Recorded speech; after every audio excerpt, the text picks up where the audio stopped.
Assalamualaikum, halo adik-adik, ini adalah soal dan jawaban untuk TVRI live streaming hari ini Selasa tanggal 29 September 2020, kelas 4-6 SD, materi hewan dan tumbuhan langka. Soal pertanyaan ini setelah menonton video pertama, apa saja upaya yang dapat kita lakukan untuk melestarikan hewan dan tumbuhan yang hampir punah? Untuk soal kedua, bagaimana cara mengoptimalkan pengelolaan dan pemanfaatan sumber daya hayati? Jelaskan pendapatmu. Soal ketiga, setelah menonton video ketiga, apa yang menyebabkan 10 tumbuhan tersebut menjadi langka dan hampir punah? Untuk jawaban hanya sebagai paduan saja ya. Jawaban pertama adalah upaya yang dapat dilakukan untuk melestarikan hewan dan tumbuhan yang hampir punah, diantaranya tidak menebang pohon sembarangan dan tidak berburu hewan sembarangan. Melindungi hewan langka, mencari alternatif pemanfaatan hewan-hewan langka dengan menciptakan pengganti berbahan sintesis. Melakukan tebang pilih artinya menebang dengan memilih ukuran dan usia tumbuhan.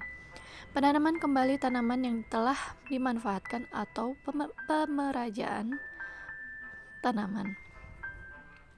Pemeliharaan tanaman dengan benar, ikut mengkampanyekan perlindungan hewan dan tumbuhan langka yang dilindungi, memperbanyak pengetahuan tentang hewan dan tumbuhan langka. Soal kedua, jawabannya adalah cara mengoptimalkan pengelolaan dan pemanfaatan sumber daya hayati, diantaranya selektif dalam memilih, menggunakan, mengusahakan sumber daya alam dengan sungguh-sungguh untuk kepentingan keberlangsungan kehidupan. Menjaga kelestarian sumber daya alam dengan bijak dan sesuai dengan kebutuhan. Perlunya penghematan sumber daya alam atau mengurangi daya eksploitasi besar-besaran terhadap pemakaian sumber daya alam agar tidak rusak dan punah. Perlunya upaya pembaruan sumber daya alam hayati seperti reboisasi,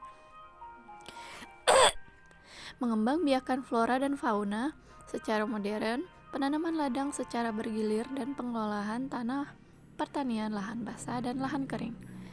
Meningkatkan kualitas sumber daya manusia sehingga tenaga kerja memahami bagaimana mengelola sumber daya hayati dengan baik dan tepat.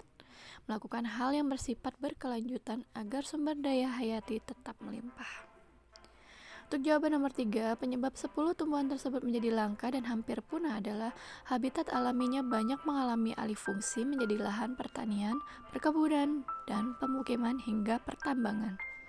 Terjadi eksploitasi besar-besaran, banyak tercemar polusi dan limbah sehingga banyak yang punah. Populasi semakin sedikit, perburuan ilegal dan overhunting, khusus bunga bangkai, masyarakat merasa terancam dengan bau busuk bunga ini sehingga memotong bunga dan daunnya. Oke adik-adik, itulah soal dan jawaban untuk live streaming TVRI hari ini kelas 4-6 SD. Semoga bermanfaat. Wassalamualaikum, bye-bye.